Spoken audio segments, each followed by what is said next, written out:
Chị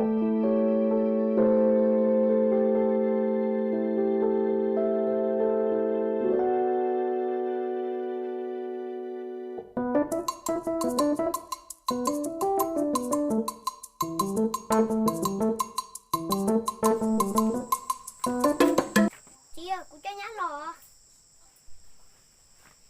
Hả đó chị nó, có tin nhá rồi. Bị tú nên mẹ luôn liền vô nhá tụi chị nó. Sao vô nó, để tao tao xong nó. Chị tao nó bị tú nó, vì tao có thể béo tết chờ nó là giờ có vô con nỉa chứ có mà phủa cho con trai đó. Tết chờ nó, cầu gì xong, mình sẽ cầu tết rồi cầu gì xong bị tú rồi này ngồi trong cái vô tao đó. Có cho mình xài cho cá mùa thì nên nó lòi mà đi chú à. Nè, mình xài sao tụi xe đó.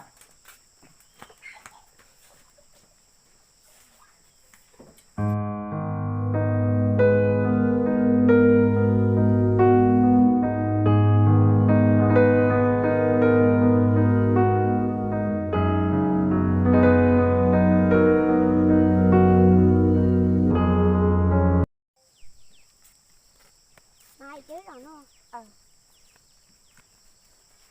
Mai, cô chỉ là chỉ bố xí rồi vậy, từ từ cô lo có mà tuân chia có. Liệt tu mà tao có. Liệt. Mai, chị cô sáng có cho nó sức của mùa. Mà mình có tu. Liệt.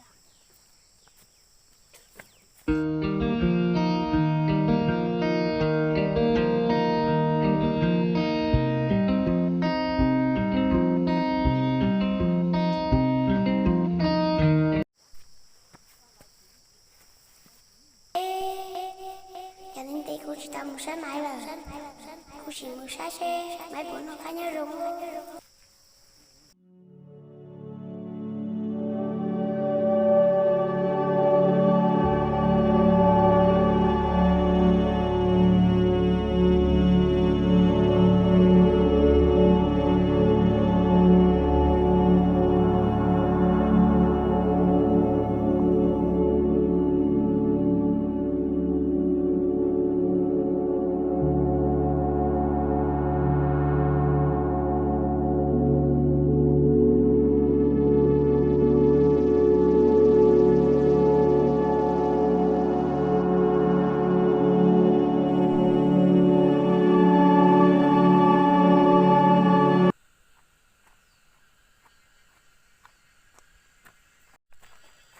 Ô, có mà thì đâu nó cứ. Nhiều mình chỉ lần có tao sao? Công chỉ lượng cao bật tỏi cho tao rồi. À, Ô, giờ lấy chế của tao kê xíu mà.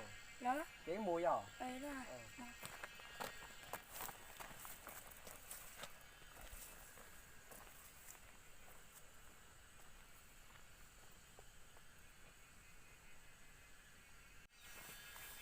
Mai nếu mà đắt chiò. Mua xí xíu tu, nếu mua đất xí theo. Mua xì thế à, mai nếu bực cánh thì nếu mua xì. Tao cơ mà. Cái bé mùi à?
Mày, con giờ lúc trống phải thì chúng ta cờ liền.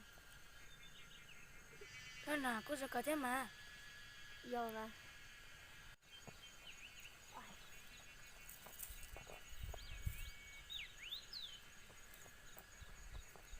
Để cả con nào xíu ạ.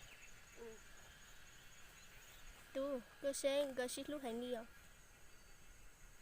do mà gai nhà có ship pon cái tí ship lúc tạm bảo nọ nè mày ư tôi nên để thế chứ mà hàng cà phê một cha mua mà mua liền mua ai có bậc cả cũng cho các tôi cho con được một nho tu có hai lý coi có bật lúc của tiền mà lúc mà mai giờ nó cũng tôi cho con cho cũng nhớ thì tiền nữa mai chữ mũi giò ừ